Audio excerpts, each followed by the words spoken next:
Bonjour tout le monde. 지난 시간에는 Pendant la séance précédente, nous avons parlé de la nature de Dieu qui est la parole. 많은 사람들은 Pour beaucoup de gens, ils n'ont 하나님을 jamais 본 vu 적도 Dieu, 없고 ils n'ont jamais 만져본 적도 touché 없고 Dieu, ils n'ont jamais ressenti Dieu. 물론 Certes, 마음으로는 ils ont 느껴봤겠죠. ressenti Dieu dans leur cœur.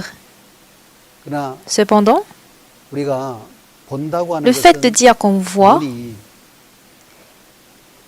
signifie 빛을 que la 통해서 lumière 사물을 볼 수 있고 또 귀는 montre l'image 공기를 des 통해서 objets à nos yeux. 그 De 울리는 même, 파장을 le fait 우리 qu'on 귀가 écoute, 감각을 c'est grâce à 해서 l'air que nous écoutons des sons.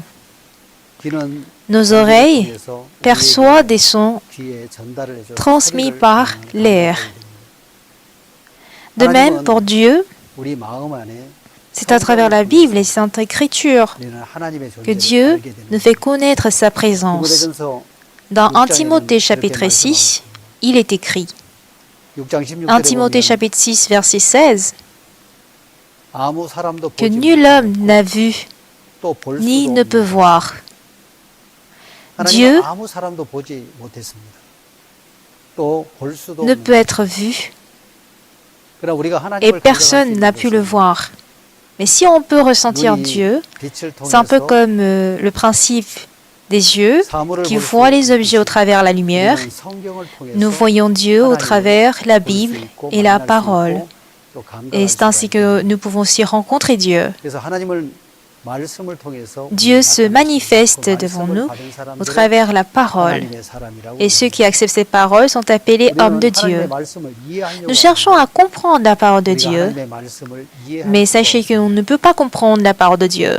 우리는 하나님의 말씀을 Il faut au 믿어야 contraire que nous la croyions. 절대로 하나님을 Jamais nous ne pouvons comprendre la parole. 우리도 5개와 물고기 2마리 Comment Dieu a-t-il nourri 5000 personnes avec 5 pains d'orge et de poissons, avec les calculs de l'homme, 인간적인 상상으로 ni par l'imagination de l'homme? 하나님의 말씀. Cela est impossible. 여러분들이 하나님의 말씀을 해야 Quand on 할 때 approche la parole de Dieu, 말씀을 ne cherchons pas à comprendre cette parole. 말씀을 이해한다는 Dire 것은 qu'on cherche à la 중심에 comprendre, 자기가 있는 c'est que au centre de nous, 말씀 자체를 믿는 c'est 것은 nous qui sommes établis. Donc la foi, c'est de croire la parole. Se tenir devant la foi, c'est se tenir devant la parole. 믿음 안에 서지 못하는 Et si on 것은 n'est 자기 pas dans la 생각하고 foi, 판단에 c'est qu'on 서는 on a établi nos jugements et nos pensées. Donc ne cherchez pas à comprendre, je vous prie de croire. 그 믿는 자 속에 하나님의 Dieu 역사를 va 하시고 œuvrer 은혜를 et nous accorder la grâce à ceux qui croient. Les gens se posent cette question. Pourquoi Dieu a-t-il créé le fruit de la connaissance du bien et du mal pour faire souffrir les hommes? Ils ont ainsi cette interrogation vis-à-vis de Dieu. Mais ce n'est pas la question à laquelle on doit chercher la réponse. Si Adam a désobéi la parole de Dieu pour manger le fruit du bien et du mal, et qu'il a péché, il faut que nous cherchions en fait le moyen par lequel on peut être pardonné des péchés. Mais dans notre tête, on cherche toujours à comprendre Dieu, à étudier Dieu. D'ailleurs, le fait d'étudier Dieu, c'est la théologie. Donc, comment pouvons-nous comprendre Dieu? Au village, chez nous, il s'est passé un incident. Après s'être servi du poison de souris, vu que ça restait, on l'a mis dans une petite bouteille de boisson qu'on a mis dans le réfrigérateur. Voici comment on l'a conservé. Mais un jour, le petit-fils, de retour de l'école, a ouvert le réfrigérateur. Il a vu une boisson qu'il a fini par boire. Ainsi, il a eu des maux de ventre. Et comme il a eu des problèmes,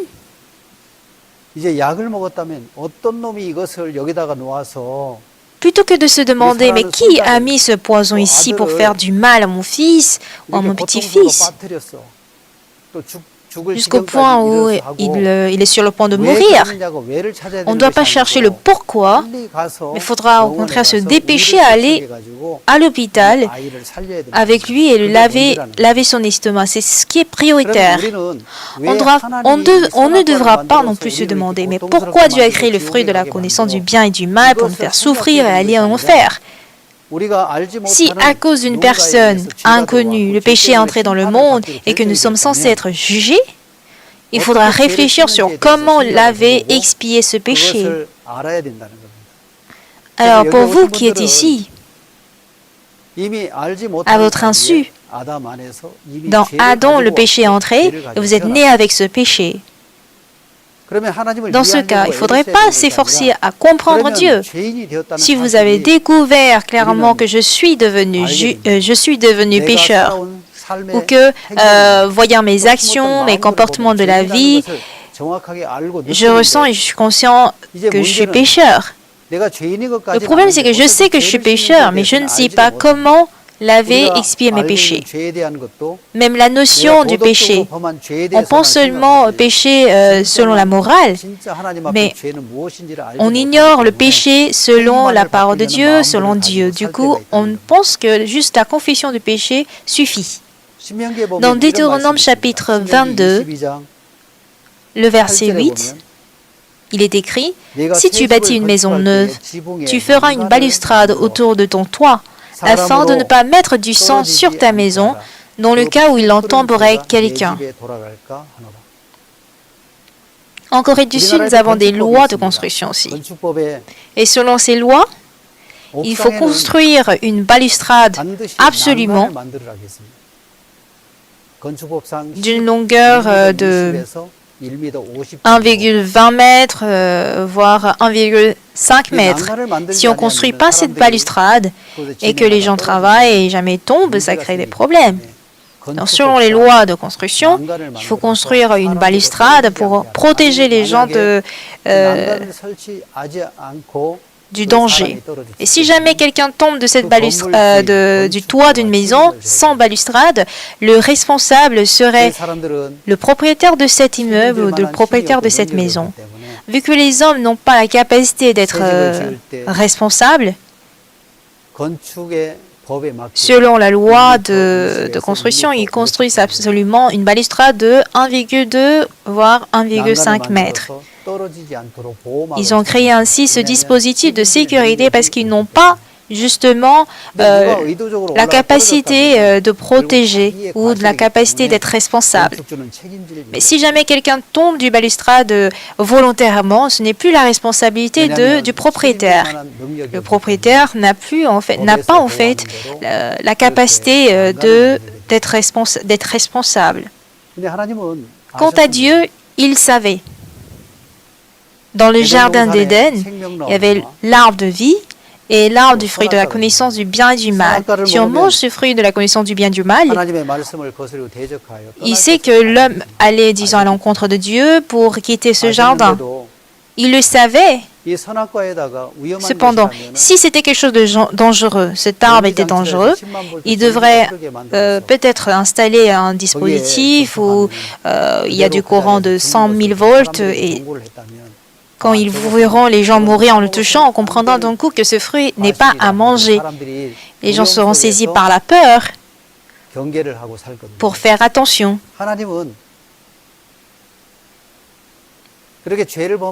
Toutefois, Dieu sait que l'homme allait mourir et allait commettre le péché. Mais s'il n'a pas mis de dispositif de sécurité, il n'y a qu'une seule raison. Même s'il mange ce fruit de la connaissance du bien et du mal, il avait la capacité, la force et le pouvoir de résoudre ce problème. Mais Satan, quand il nous vient des difficultés dans la vie des chrétiens, Dieu laisse en fait faire Satan parce que c'est ainsi que les hommes peuvent venir vers Dieu pour trouver la solution. Bon, on pourrait dire en apparence que Dieu a juste négligé et laissé les hommes, mais parce que Dieu a le pouvoir de corriger, de guérir et de résoudre. Dieu n'a pas donc installé de dispositif de sécurité près de l'arbre du fruit de la connaissance du bien et du mal, parce que Dieu lui-même est le dispositif de sécurité. Donc, quand nous menons notre vie devant Dieu, tantôt, il nous laisse enfermer dans la désobéissance en vue de nous accorder sa miséricorde. Il peut paraître que Dieu est en train de nous négliger, mais on apprend Dieu grâce à cela et il souhaite que nous vivions en compagnie de lui. Aujourd'hui, je compte parler du péché.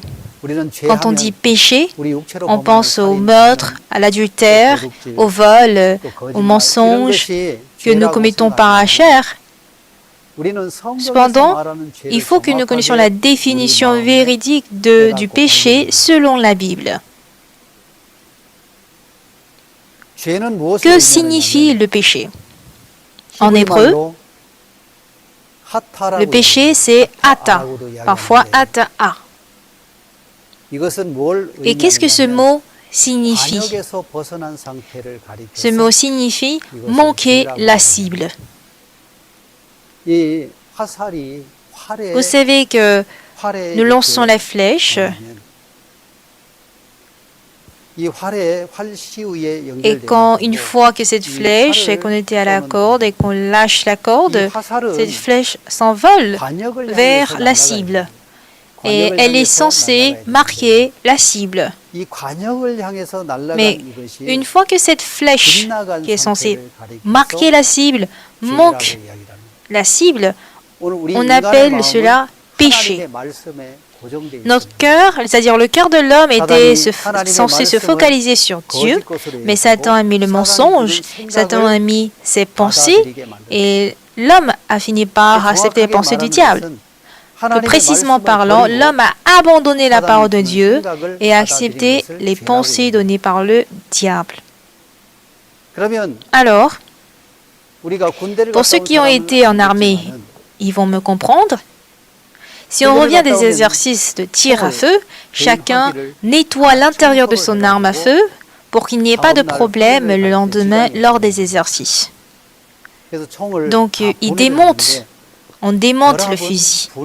Mais l'assemblage d'un fusil n'est que l'ordre inverse de décomposition. On n'a qu'à remettre les pièces telles qu'on les a démontées. De même, si on a désobéi la parole de Dieu par le fait que nous avons été rebelles à la parole et que nous sommes devenus pécheurs, on n'a qu'à retourner en fait de la même manière, abandonner les pensées du diable et revenir à la parole de Dieu. C'est ce qu'on peut appeler repentance.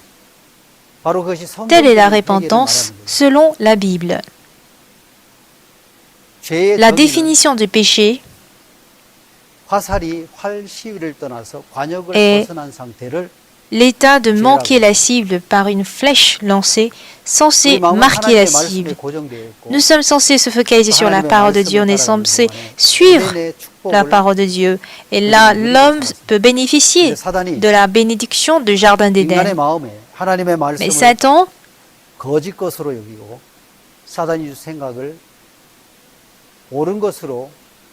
Mais l'homme a fini par accepter la parole et les pensées du diable comme étant vraies et correctes. Et tel est le péché commis par Adam. Le péché d'Adam consiste à considérer la parole de Dieu comme un mensonge et accepter la pensée du diable comme vérité. Et tel est le péché d'Adam selon la Bible. Deuxième chose que nous devons savoir, il s'agit du péché commis par Jéroboam. Après le décès de Salomon, le fils de Salomon, Roboam, a pris en fait la succession. Il a succédé à son père. Il devient roi de Juda. Donc à Roboam, Dieu a donné la tribu de Juda. Et c'est ainsi qu'il a fondé le pays de Juda. Aussi, il a établi Jéroboam, fils de Robat, pour gouverner sur les 10 tribus d'Israël, dont la ville, la capitale est Samarie. Donc il devient roi d'Israël. la tribu restante, c'était la tribu de Lévites. 이스라엘의 Et ces Lévites étaient des sacrificateurs qui donnaient des sacrifices dans les deux pays. Une chose que nous devons connaître, c'est que quand on parle du péché, on mentionne très souvent le péché de Jéroboam. Les enfants d'Israël, lors des fêtes, vont à Jérusalem afin d'offrir des holocaustes et des offrandes. Mais dans le cœur de Roboam, dans le cœur de Jéroboam, parce qu'il ne croyait pas en Dieu, il n'était pas à l'aise de voir les hommes d'Israël aller à Jérusalem pour donner des offrandes. Si ça continue ainsi, les enfants d'Israël vont appartenir à Roboam. Il avait ainsi ses soucis et inquiétudes. Alors lui,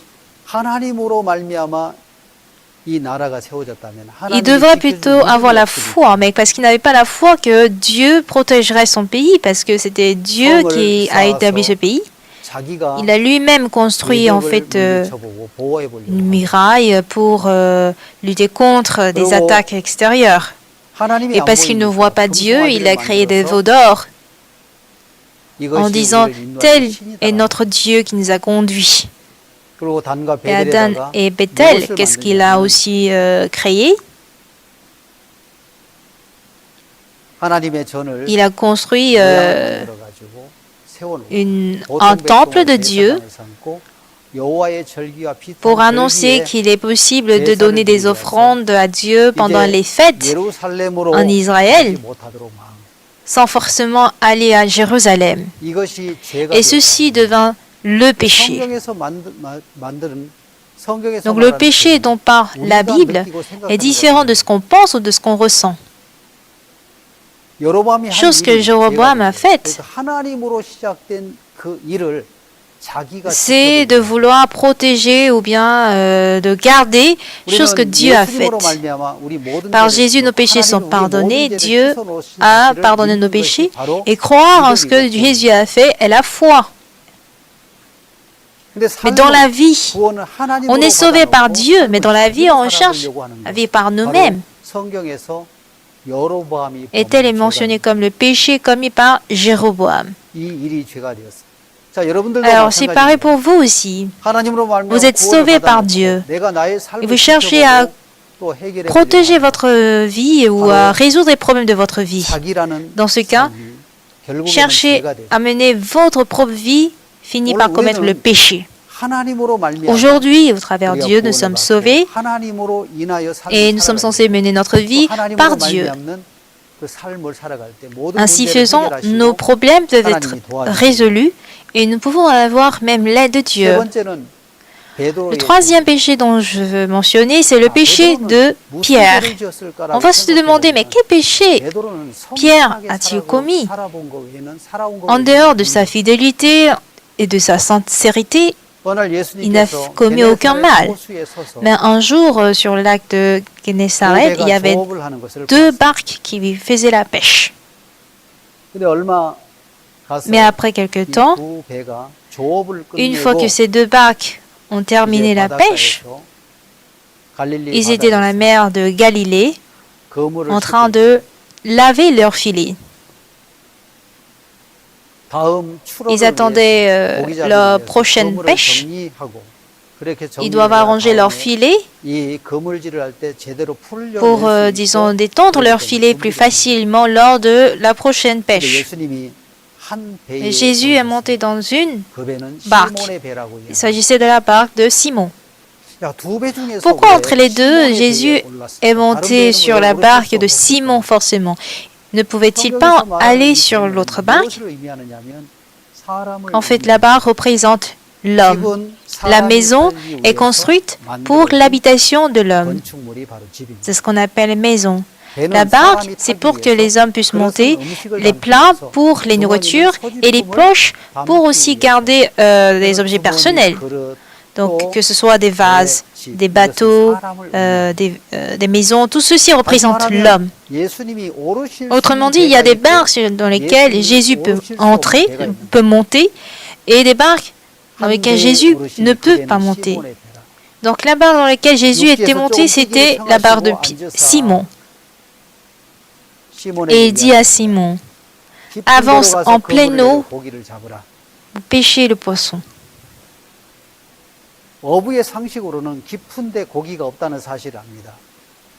Alors, selon les connaissances et expériences d'un pêcheur, il n'y a pas en fait de poisson quand on avance en pleine eau. Donc,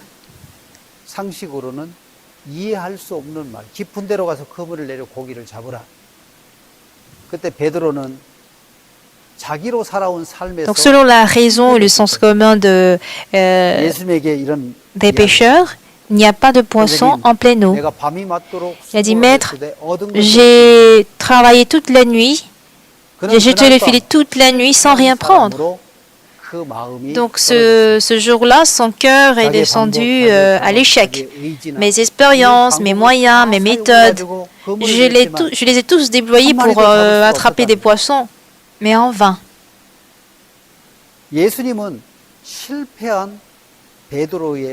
Jésus-Christ est donc monté à bord de la barque de Simon qui a échoué. Donc après avoir parlé à Simon, il lui dit, avance en pleine eau et jette le filet pour pêcher. Et Simon lui répond, Maître, nous avons travaillé toute la nuit sans rien prendre. Jésus est donc monté dans la barque de l'échec. Mais sur ta parole, je jetterai le filet. Et l'ayant jeté, ils prirent une grande quantité de poissons et leur filet se rompait. Donc c'était une quantité double de poissons. Et là, Jésus tomba aux genoux de Jésus et dit, Seigneur, retire-toi de moi, parce que je suis un homme pécheur. Le péché de Pierre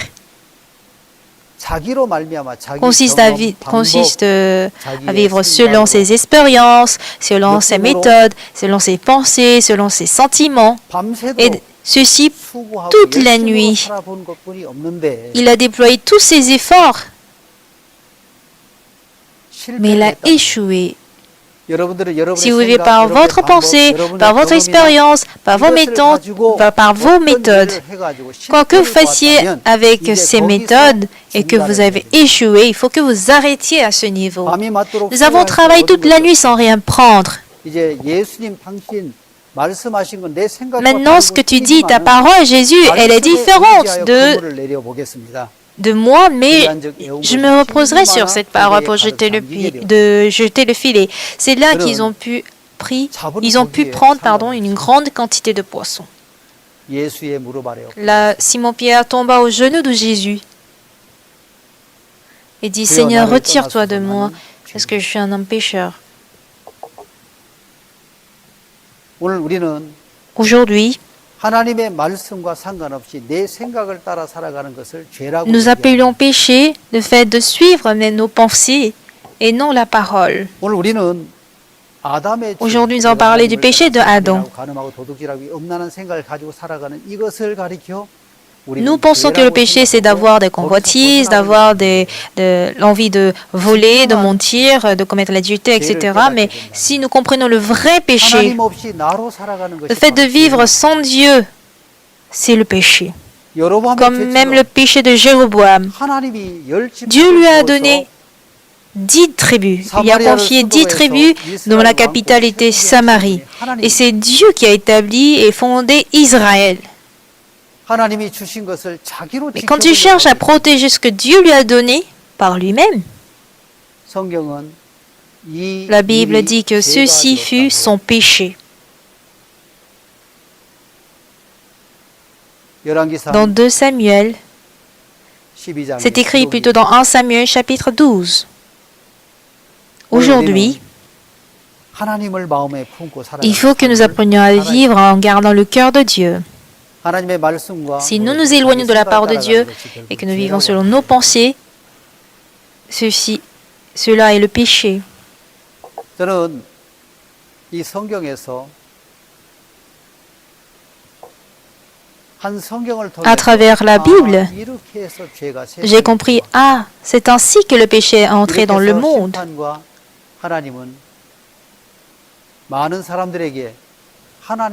C'est justement pour cela que Dieu veut que nous nous détournions de Satan.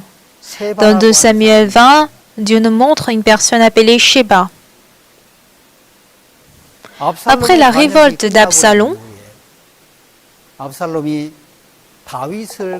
Absalom était contre David, il s'est révolté contre lui. Du coup, Absalom fut tué par Joab. Et là se trouvait un méchant homme nommé Sheba, fils de Bichri. Un méchant homme nommé Sheba. En anglais, méchant homme est écrit troublemaker, c'est-à-dire un fauteur de trouble, une personne qui crée le problème. Alors Sheba dit à David, nous n'avons pas de raison en fait d'être avec David. On n'a que perdu en étant avec David. On n'a rien gagné. Pourquoi devons-nous payer des impôts à David? On n'a pas le devoir de vivre comme peuple de David. Du coup, il s'est révolté contre David. Mais David envoie le capitaine Joab pour poursuivre Sheba. Sheba s'est enfui pour aller où? Il s'est caché dans la ville d'Abel. Cette ville d'Abel était une des villes paisibles. Ils ont créé un fleuve artificiel pour empêcher l'ennemi d'entrer. Alors, dans cette ville paisible appelée Abel, entre cet homme appelé Sheba. Alors, un matin, les gens se réveillent, mais ils découvrent le drapeau de David. Et d'ailleurs, plusieurs hommes de David ont encerclé la ville d'Abel.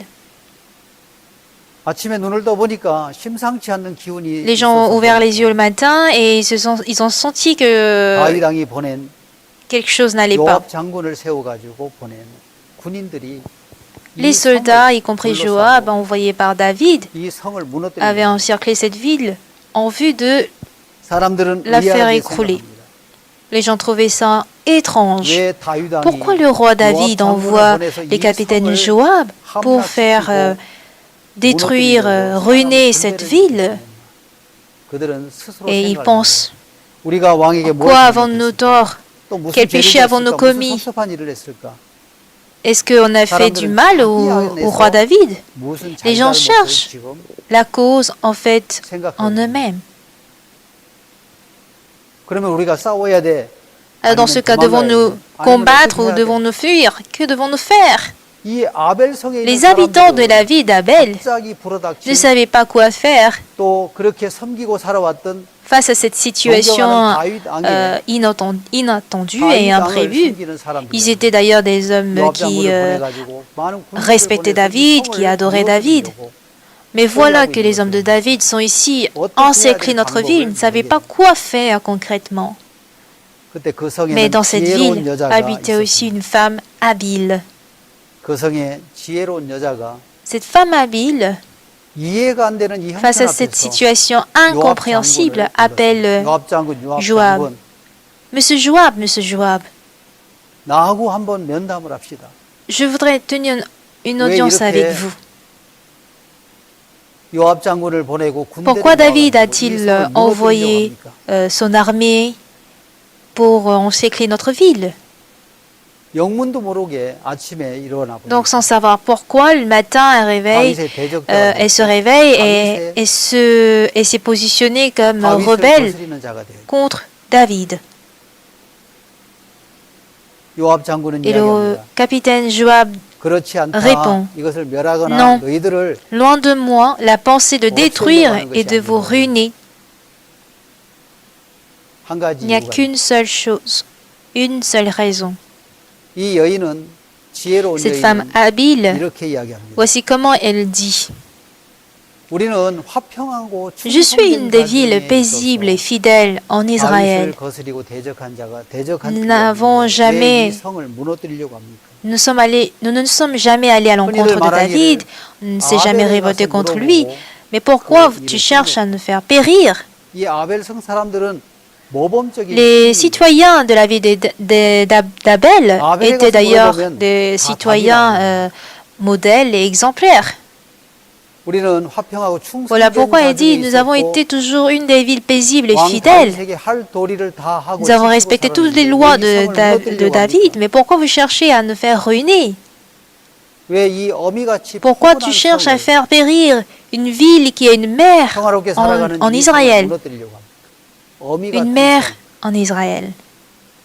Une ville qui est une mère. 이 세상의 가장 아름다운 말은 On choisirait un mot le plus chaleureux, 가장 plus amoureux dans le monde. 뭐냐면 On citerait le mot mère, 쉴 수 있는 en qui on peut se reposer. 그런 공간이 어머니라고 얘기합니다. C'est une personne sur qui on peut se 누구라도 reposer. 어머니를 Si 떠올리지 않으면은 chacun de vous pense à votre mère, vous 애틋한 aurez un 마음이 cœur 한번 눕고 싶고 de repos, 또 안아보고 싶고 vous aurez envie de 어머니에 대해서는 그런 l'embrasser, 따뜻한 마음이 de 이 le prendre dans 아벨성 ses bras 사람들은 ou de faire un 이렇게 câlin. 푸근하고 온유한 사람들이었어요. Voici à quel point les habitants d'Abel étaient fidèles. 왜 이러한 성을 et chaleureux 무너뜨리려고 comme une 우리가 mère. 잘못한 것이 무엇이 있습니까? 하고 요압에게 Donc quand elle 이야기했어요. a dit, pourquoi détruirais-tu l'héritage de l'Éternel? Joab répond, non, non, loin de moi la pensée de détruire et de vous ruiner. Mais à votre insu, un homme nommé Sheba, fils de Bikri, est entré dans votre ville. Donc, si vous coupez la tête à Sheba et que vous nous le livrez, nous allons nous éloigner de la ville. La femme a donc réuni les anciens de la ville pour expliquer pourquoi David cherche à faire écrouler la ville d'Abel. Ils ont réuni leur cœur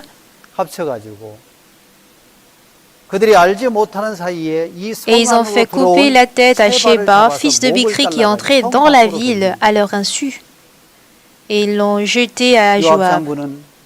Joab a pris cette tête, il s'est dispersé loin de la ville pour retourner à la ville de David. Dans la ville d'Abel, la peur et les difficultés, les problèmes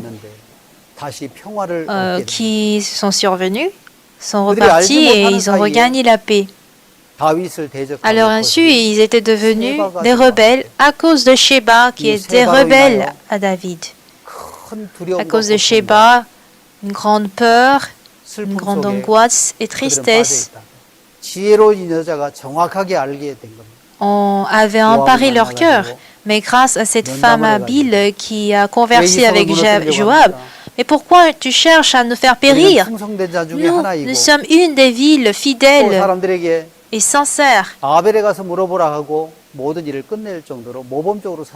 Ils sont un des citoyens modèles et exemplaires, mais pourquoi vous cherchez à détruire une ville qui est comme une mère? Non, non, loin de nous la pensée de détruire et de ruiner la vie d'Abel. Mais un homme de la montagne d'Éphraïm nommé Sheba, fils de Bikri, est entré dans votre ville. Si vous coupez la tête à Sheba pour le jeter, nous allons nous éloigner.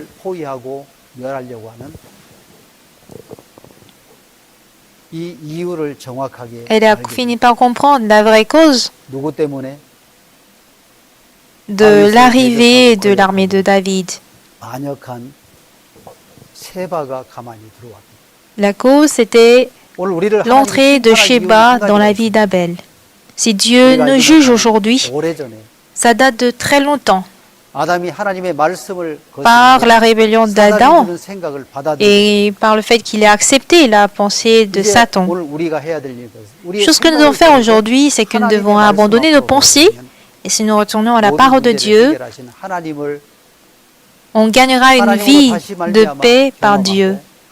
Nous allons pouvoir même expérimenter Dieu dans notre vie. La Bible nous dit ceci, au Romains chapitre 5, verset 12. Il est écrit, « Si pourquoi, comme par un seul homme, le péché est entré dans le monde, et par le péché la mort, et qu'ainsi la mort s'est étendue sur tous les hommes, parce que tous ont péché. »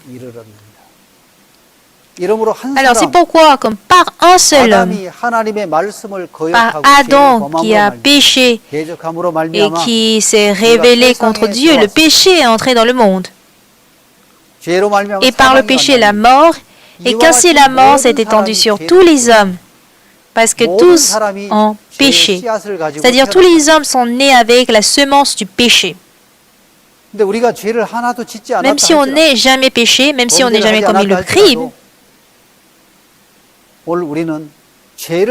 mais aujourd'hui nous sommes nés avec la semence du péché, capable de nous pousser à faire du mal. Les gens ont l'habitude de se considérer comme une bonne personne, une personne gentille, mais Dieu nous dit par un seul homme le péché est entré dans le monde et par le péché la mort, et qu'ainsi la mort s'est étendue sur tous les hommes parce que tous ont péché. Alors nous ne devrons plus voir en fait nous par notre point de vue. Il faudrait voir du point de vue de Dieu. On a trois points de vue par lesquels on peut se voir. D'abord, c'est moi qui me regarde, c'est-à-dire mon point de vue. Et ce point de vue personnel est à 100% faux. Ce qui est étonnant, c'est quoi? Le miroir avec lequel on se mire. Ce miroir, sans que l'homme ne le brise pas. Si on n'a pas brisé ce miroir, on le garde toujours, c'est parce qu'on a trouvé quand même des bonnes parties en se mirant.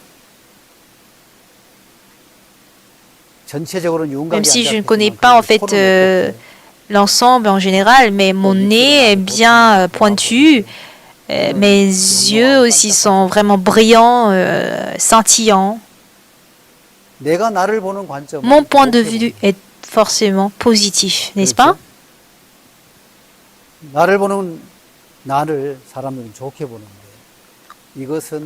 On se voit toujours bien et bienveillant, mais c'est un point de vue subjectif, donc on ne peut pas dire que ce point de vue est correct. Pour être plus objectif, il faudrait se voir, il faudrait vous regarder au travers le point de vue des autres.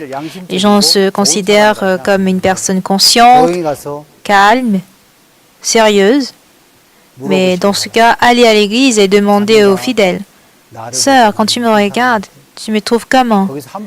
Mais il faudrait se préparer avant d'aller, sinon ça risque de créer des disputes. Est-ce que tu es sûr de pouvoir m'écouter sans t'énerver, sans te mettre en colère? Mon point de vue est forcément positif et elle est bénigne. Mais si on se regarde du point de vue des autres, on pourra mieux se voir. Toutefois, le point de vue qui est plus correct, c'est le point de vue de Dieu. Quand je me reflète à la parole de Dieu, je saurai qui je suis. Si j'arrive à me découvrir devant la parole de Dieu, je saurai exactement qui je suis. Aujourd'hui, dans notre vie, il faut qu'on sache comment la parole me voit. Qu'est-ce que Dieu dit par rapport à moi? Je pourrais découvrir mon véritable image à travers la parole. Jérémie chapitre 17, verset 9, nous dit ceci. Le cœur est tortueux par-dessus tout et il est méchant. Qui peut le connaître? Moi, l'Éternel, j'éprouve le cœur, je sonde les reins. Alors, qu'est-ce qui est tortueux par-dessus tout et méchant? C'est le cœur.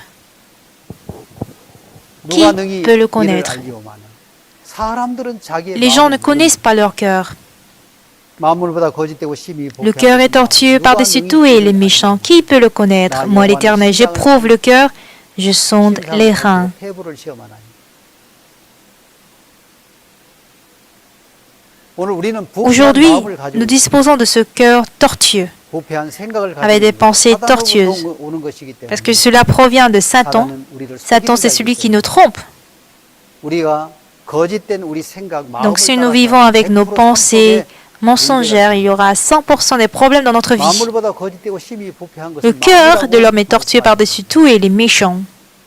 부패한 Si on 음식을 consomme 먹으면 des nourritures 몸에 pourries, 탈이 나는 거죠. on aura des maux de ventre. 부패한 음식은 Les aliments 여러분들은 avariés, 버리게 selon vos 왜냐하면 connaissances, vous ne le mangerez 부패한 pas. 음식 속에 대장균이나 아니면은 우리 몸을 치명적으로 아프게 하는 병균이 Parce que si on consomme en fait des aliments avariés ou bien des aliments 재료로 pourris, 좋은 il se peut qu'il y ait des microbes ou des virus comme des colibacilles qui vont faire du mal à la santé du corps.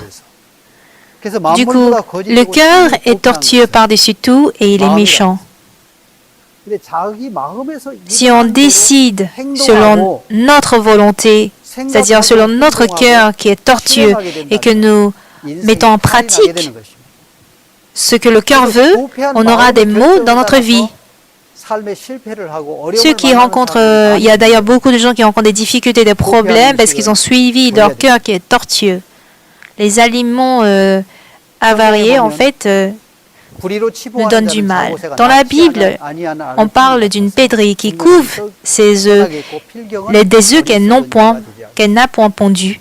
Tel est celui qui acquiert des richesses injustement, et à la fin, il n'est qu'un insensé. La Bible dit que cette pédrie est insensée.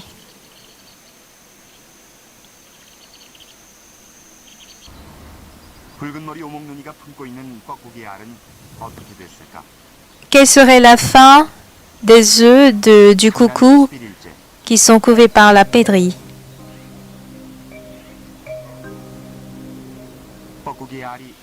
Voici le petit du coucou qui sort de la coquille.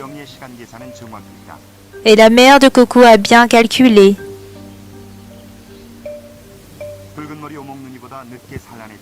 Même si ce petit était né un peu plus tardivement que les petits de la pédrie, il sort un peu plus vite parce que c'est là qu'il peut survivre. La mère qui observe la naissance de son petit.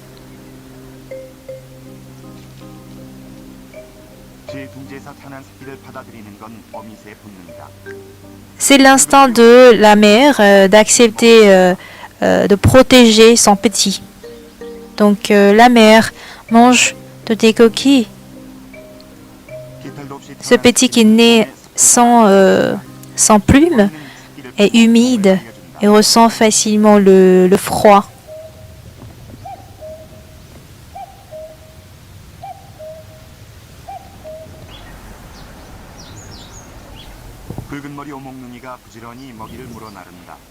Voici la mère de la mère pédrie qui s'en va chercher des vivres sans paresse.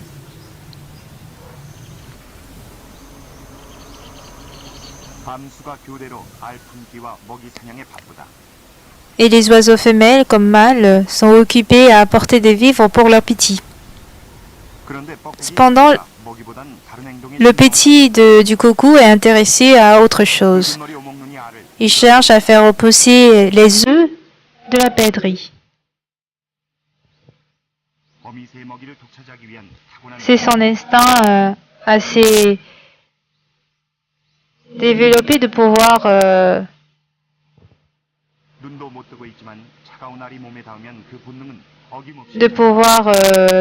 s'accaparer des vivres ou des provisions apportées par la mère oiseau.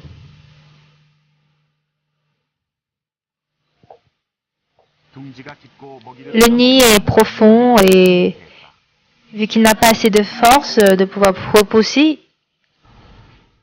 il ne réussit pas à faire tomber l'œuf. Mais cet instinct de repousser le petit de la pèderie par le petit du coucou continue. Et c'est ainsi que le petit de la pèderie tombe.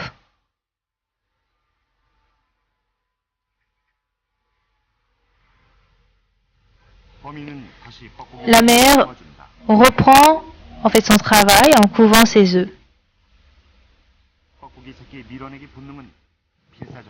Et l'effort de repousser le petit de la pèderie est acharné. Et la mère pèderie s'en va chercher encore une fois des provisions.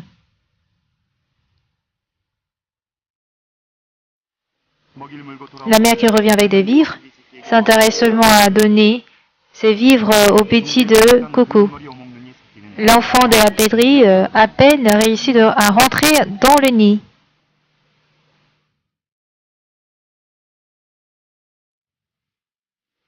Cependant, encore une fois, cet enfant, ce petit, a été chassé du nid.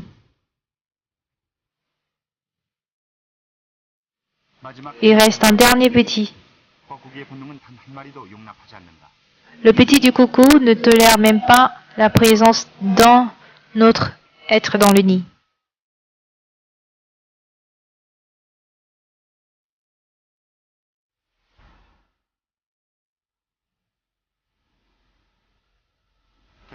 En fin de compte, il réussit en fait de chasser le dernier petit et de se nourrir des vivres de la mer.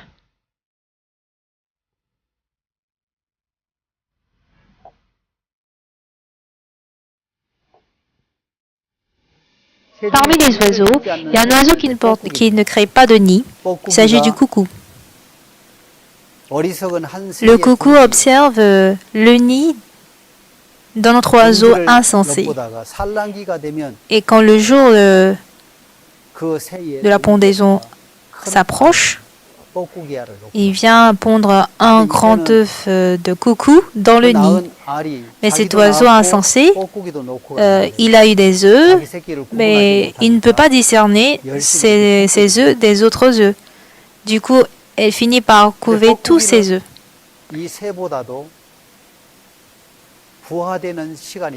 Mais pour la pèderie, le petit de la pèderie, en fait,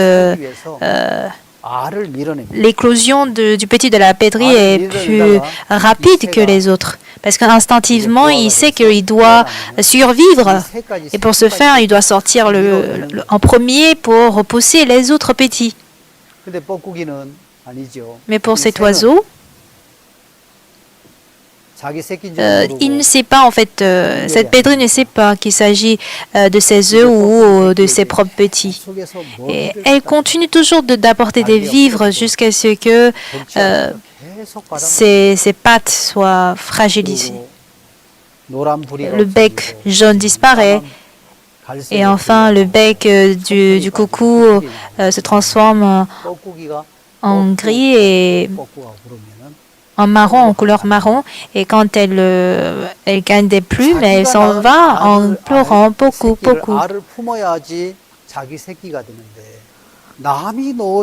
Il faut couver ses propres œufs pour avoir en fait des résultats. Mais les efforts acharnés en fait de nourrir en fait les œufs dans notre oiseau, à la fin, on ne gagne rien. Aujourd'hui, ce qu'on est censé garder dans notre cœur, c'est la parole de Dieu. Mais Satan nous a trompés, il nous a inséré ses pensées. Et résultat de couver les pensées de Satan, c'est un peu comme cette pêderie qui souffre en couvant les œufs d'une autre personne, mais qui ne gagne rien à la fin. Pour tant de personnes, ils ne gardent pas la parole de Dieu qu'ils sont censés garder. Ils gardent plutôt les pensées du diable pour ne rien gagner à la fin. Aujourd'hui, il faut que nous gardions la parole de façon absolue. et rejeter les pensées du diable. Dans la Bible apparaît une personne appelée David. David, dont les problèmes petits ou grands, a expérimenté la protection de Dieu. Surtout quand Saül, qui cherchait à chaque occasion de tuer David, Dieu avait protégé David, mais une pensée a visité même dans le cœur de David. Il s'agit de quelle pensée?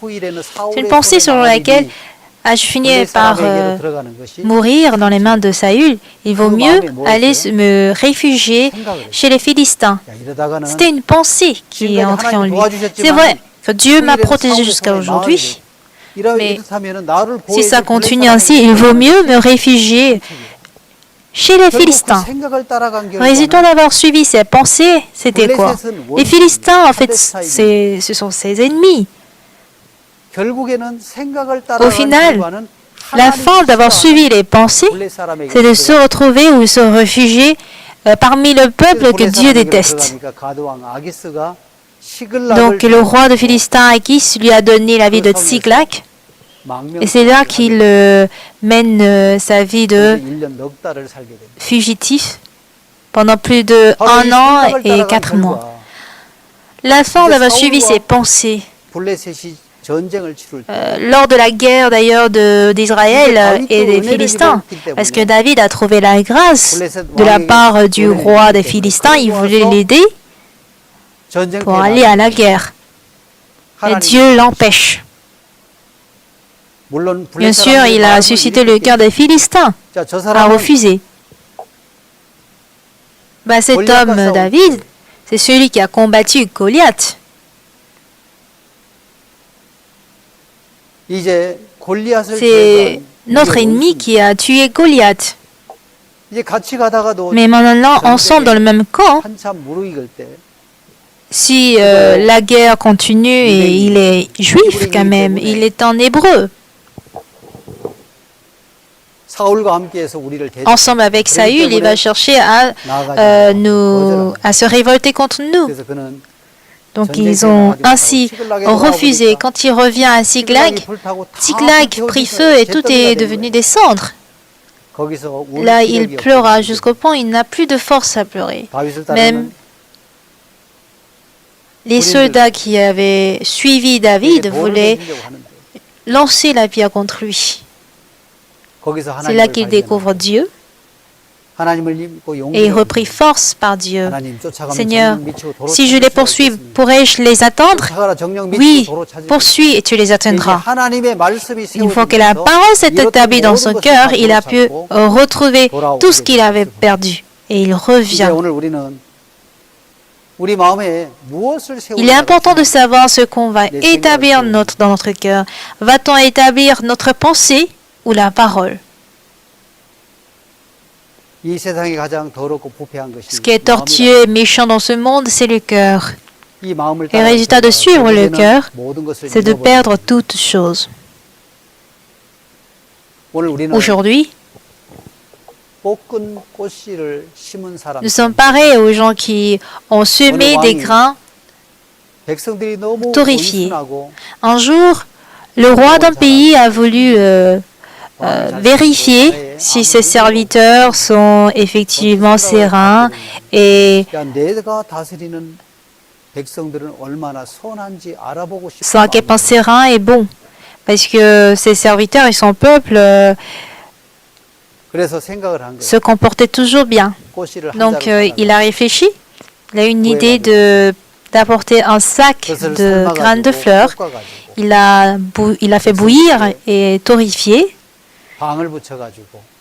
Il annonce sur une affiche que celui qui réussira à faire fleurir de très belles fleurs avec les graines du roi sera récompensé. Donc, en donnant des engrais, les gens avaient semé les graines de fleurs données par le roi. Mais après des jours, il n'y avait rien en fait dans le pot. Donc quand les jours s'écoulèrent et les gens avaient eu peur, si ça continue ainsi, qu'est-ce que le roi va nous dire?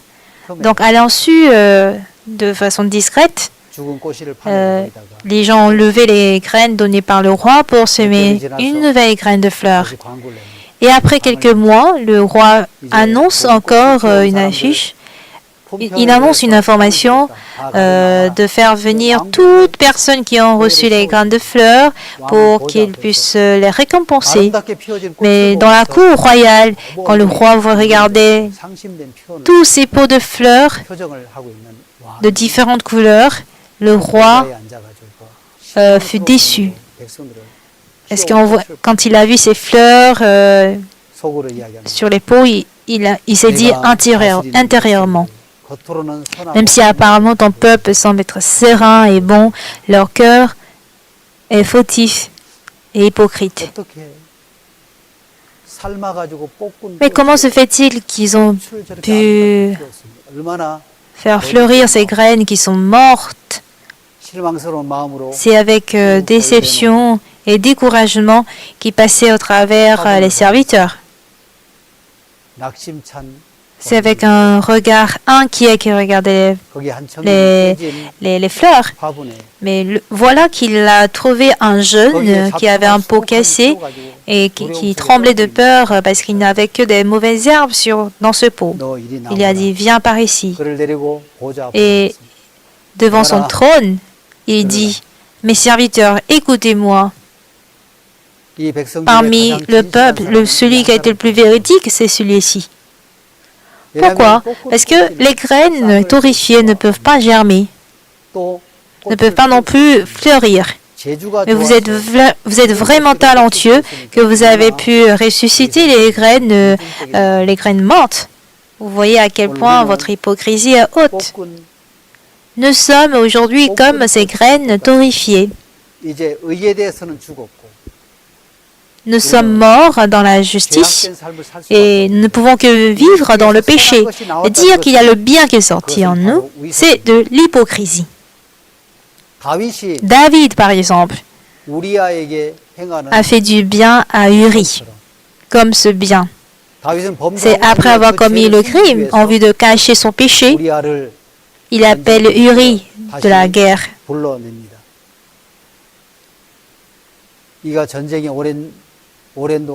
Tu as travaillé pendant longtemps, dans la guerre, pour me servir, mais envie de te récompenser.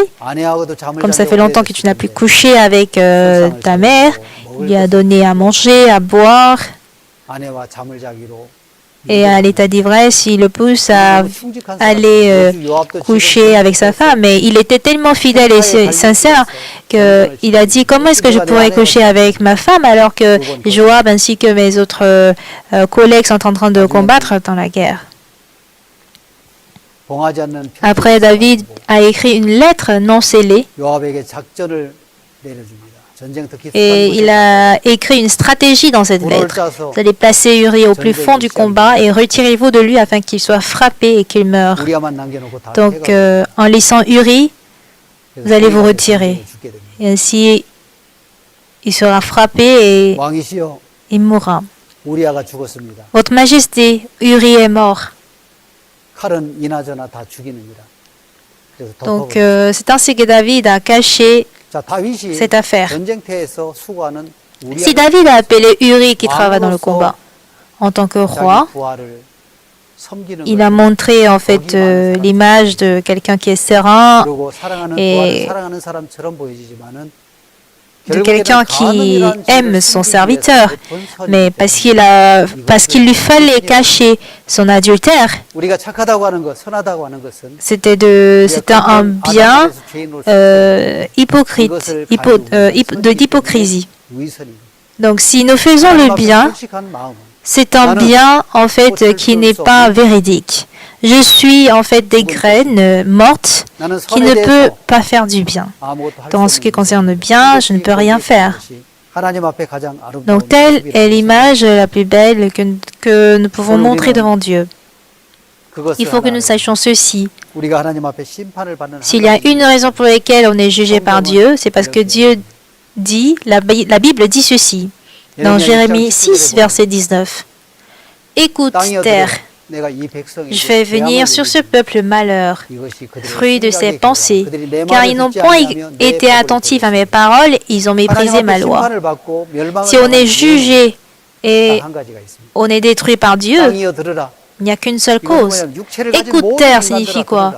Que tous les êtres humains écoutent la parole de Dieu. Dieu nous a créés en fait de poussière. Donc écoute terre, voici je fais venir sur ce peuple malheur. Si Dieu nous juge, il n'y a qu'une seule raison. Terre, écoute. Voici je fais venir sur ce peuple malheur, fruit de ses pensées. Si nous échouons dans la vie, face à plusieurs problèmes, si nous sommes face à ces problèmes, c'est parce que nous avons suivi nos pensées qui sont fausses et tortueuses. Dieu dit, je fais venir sur ce peuple le malheur, fruit de ses crimes. Non, il n'a pas dit ça, il a dit fruit de ses pensées. Car ils n'ont pas été attentifs à mes paroles, ils ont méprisé ma loi. Quand on méprise la parole de Dieu et qu'on accepte les pensées du diable, la fin d'avoir suivi nos pensées, ce n'était que en fait la douleur et la souffrance. Il faut que nous retournions désormais à Dieu et résoudre tout problème par Dieu et expérimenter la bénédiction au travers de Dieu. Désormais, la vie spirituelle, pour que la vie spirituelle marche, il faut qu'elle soit composée de la repentance et de la foi. Comprenez-vous? De mes pensées, je vais désormais à la parole. Et croire en la parole est appelé repentance et foi. On va lire un passage biblique dans Actes chapitre 20, verset 21. Dans Actes chapitre 20, 21, il est écrit: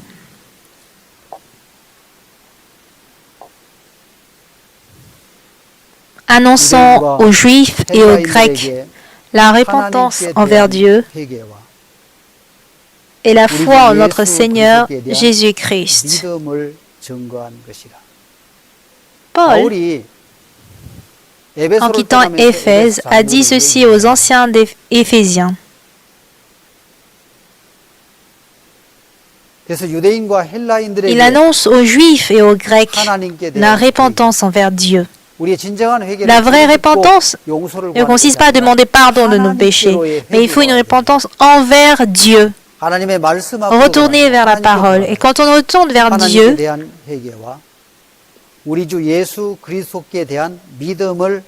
on annonce de ce fait la repentance envers Dieu, la foi en notre Seigneur Jésus-Christ. La foi de Paul. Quelle est cette foi et le message annoncé par Paul? Il s'agit de la repentance envers Dieu et la foi en notre Seigneur Jésus-Christ. Il faut que nous retournions à Dieu pour avoir la solution à tous nos problèmes. Aujourd'hui, je vais m'arrêter là. On se verra prochainement. Je vous remercie.